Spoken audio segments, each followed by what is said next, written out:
Hey there dorks, Sparrows here, and today I'm launching a new mini-series called Attack Alchemy, where I attempt to make competitive innovations by developing new moves for each individual Pokemon type. Like our other series Mega Mania, my goal is to be as creative as possible without making anything that's too unbalanced. But you folks at home will have to be the judges of that. Today we're going to start the series off with one of my favorite typings and create 5 new moves for electric Pokemon. Move number 1, Ion Surge. Let me ask you a question. Why doesn't the type most associated with speed not have a decent priority attack? Is electric so offensively threatening that giving it a version of quick attack would effectively break the metagame? Maybe, but we're gonna test this out anyways. I'd like to introduce you to Ion Surge, a base 60 physical priority electric attack with recoil. I considered going with the run-of-the-mill base 40 Aqua Jet variation, and even thought about a specially offensive version, but I ultimately wanted to play with some of the traits GameFreak has already established for the electric type. 2 of electric's most powerful physical attacks, Wild Charge and Volt Tackle, both deal recoil, even though Wild Charge has a measly base power of 90. Now, personally, I think that should be buffed up to 100 or 110, but that's for a different video entirely. For today's video though, it's only fitting that an electric physical priority attack follows in the footsteps of Wild Charge and Volt Tackle and gets the same signature recoil damage. To compensate for the recoil, Ion Surge has a base power of 60, making it 20 points more powerful than its contemporaries while being weaker but more reliable than Sucker Punch. The Pokemon that I'm distributing Ion Surge to include Jolteon, Electivire, Manectric, Luxray, Zebstrika, Pikachu, Tauros, Delcatty, Stoutland, Buffalont, Dedenne, and Togedemaru. Move number 2, Prod. Our next move is yet another addition to Electric's shallow physical move pool, but unlike Ion Surge, this move is primarily intended to be used for utility, not for offense. Prod is Taunt meets Nuzzle, a base 50 physical attack that prevents the enemy from setting up and using status moves. Perfect for shutting down annoying water walls like Alola and Vaporeon. While Prod's template is modeled off of Nuzzle, which has a base power of 20, Prod's damage is nearly triple that. There are 2 reasons for this. The first is that Paralysis is a hard status, while Taunt is a soft status that dissipates over time. Therefore, it only makes sense that Nuzzle does less damage but has more lasting utility. The second reason is a byproduct of keeping Prod from outclassing Taunt. While Pokemon's battle system gets flack for being luck-based, accuracy, and in return reliability, are important factors to game balance. Because of this, Prod has been given an accuracy of 90%, so that Taunt remains the most reliable method for shutting down setup. In addition, Taunt also benefits from Prankster and is able to prevent ground types from setting up Stealth Rocks, both of which Prod misses out on. Prod will be distributed to... oh boy, here we go. Alolan Golem, Electivire, Ampharos, Zebstrika, Beheeyem, Emolga, Dedenne, Buzzwole, Ambipom, Manectric, Sableye, Luxray, Scrafty, Bisharp, Tauros, Miltank, Stantler, Cacturne, Toxicroak, Spiritomb, Sawsbuck, Durant, Escavalier, Buffalont, Go-Go, Incineroar, Gumshoos, Komala, and Tapu Koko. Move number 3, Storming Fangs.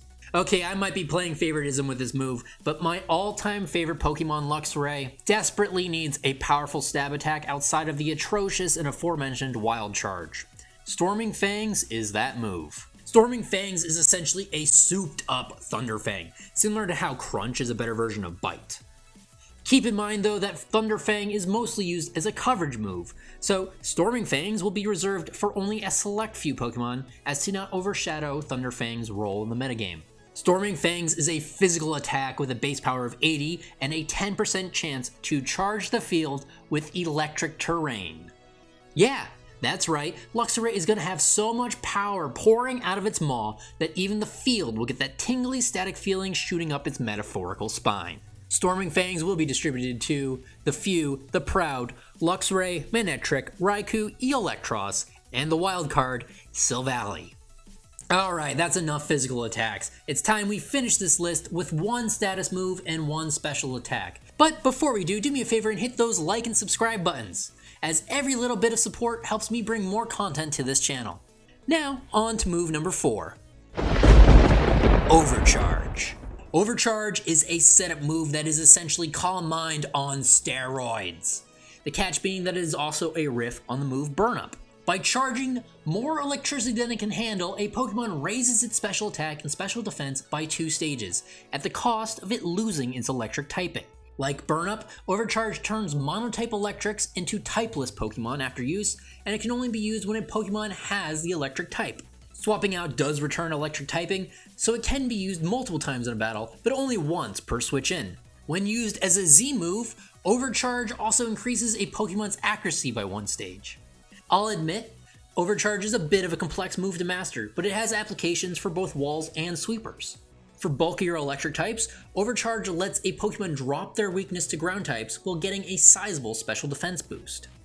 Sweepers, they're a little bit trickier because the loss of Electric Stab cancels out 1 stage of the special attack boost, meaning Calm Mind and Nasty Plot are more powerful alternatives for those who are just looking to drop Thunderbolts. Still, dual-typed sweepers shouldn't sleep on Overcharge, as their other stabs will get a nice, hefty boost. Overcharge is being distributed to a majority of electric types that include Alolan Golem, Magnezone, Electrode, Ampharos, Lantern, Rotom, Stunfisk, Thundurus, Vikavolt, Tapu Koko, Raichu, Manectric, Plusle, Minun, Pachirisu, Emolga, Galvantula, Heliolisk, Dedenne, and Togedemaru.